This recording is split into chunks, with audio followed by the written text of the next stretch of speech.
Korea Real Estate Explained. Episode 8. Remodeling versus Redevelopment. Korea's urban renewal machine explained. Here's something that surprises most outside investors about Korea.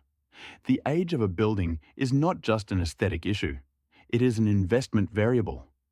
Korea's apartment stock is aging rapidly. Complexes built in the 1970s and 1980s, which today sit on the most valuable land in Seoul, are candidates for wholesale redevelopment. When a redevelopment designation is confirmed by the government, prices in that complex often jump 30 to 50% on the announcement alone. Understanding this system is essential for anyone serious about Korean real estate. There are three routes for renewing aging housing stock in Korea. Full redevelopment, known as Jaejeonchuk, is the most profitable and most complex. The existing building is demolished and completely rebuilt on the same site. This applies primarily to apartment complexes, and existing owners receive new units proportional to their prior ownership. Urban renewal, Jaeindebal, is broader in scope.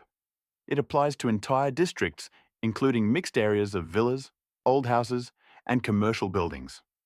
Because multiple landowners are involved, it is significantly more complex to execute. And then there is remodeling, a structural renovation without demolition. Faster and cheaper, but limited in what it can achieve. Remodeling has become more popular as a stopgap when full redevelopment approval is delayed or politically blocked. How does full redevelopment actually work? 5 stages. First, age threshold. Buildings must typically be 30 or more years old, and a structural safety assessment must confirm an unsafe rating before the process can begin. Second, owner consent. At least 75% of unit owners must agree to proceed. In large complexes of 1,000 or more units, achieving this consensus is often the longest and most contentious stage of the entire process. Third, government designation. Local government formally approves the redevelopment zone.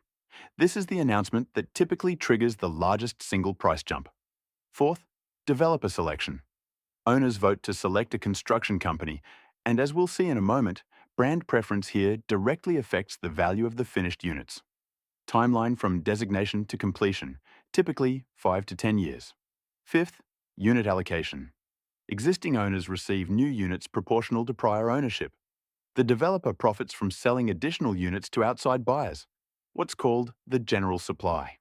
One of the most important variables in any redevelopment investment is a tax that most foreign investors have never heard of: the Windfall Profit Tax.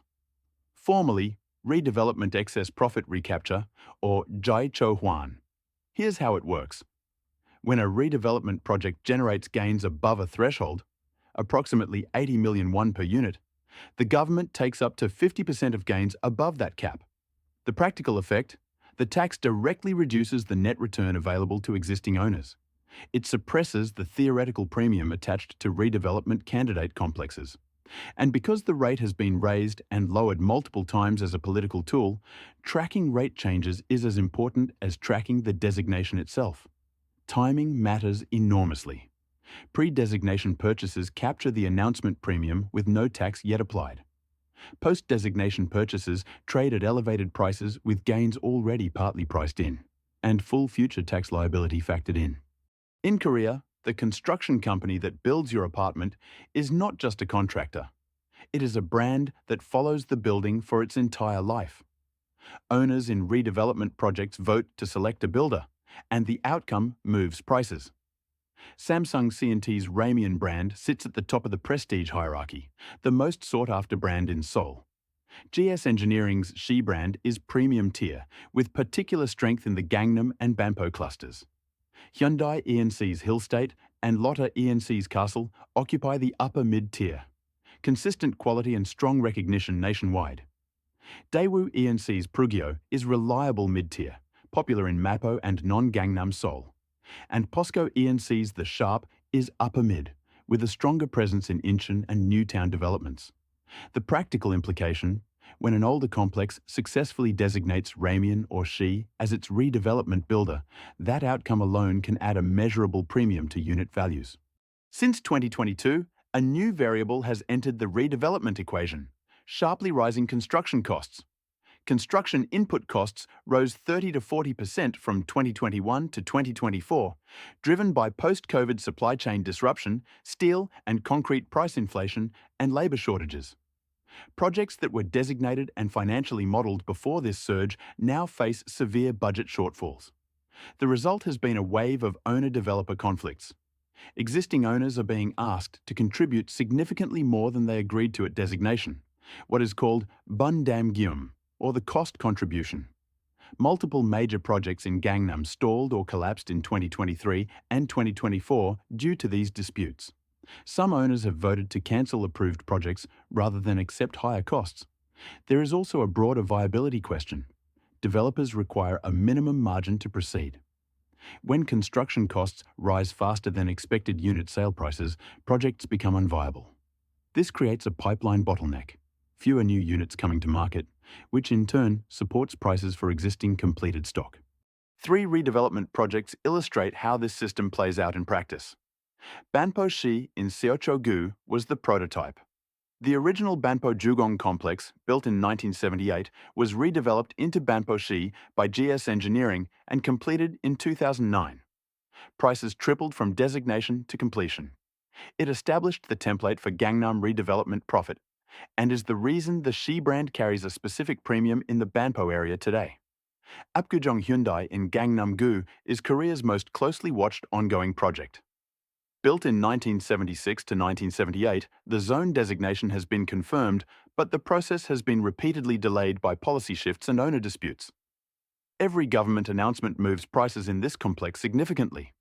And Eunma Apartments, also in Gangnam, is a 30-year saga. Built in 1979, attempts were blocked for decades by height restrictions, windfall tax disputes, and owner disagreements. The project is now advancing, but owners face higher than expected cost contributions that were not anticipated at the time of original designation. 3 things to take away from this episode. 1. Redevelopment is a long, regulated, and now increasingly costly process. The typical timeline is 10 to 20 years. Rising construction costs have added a new variable.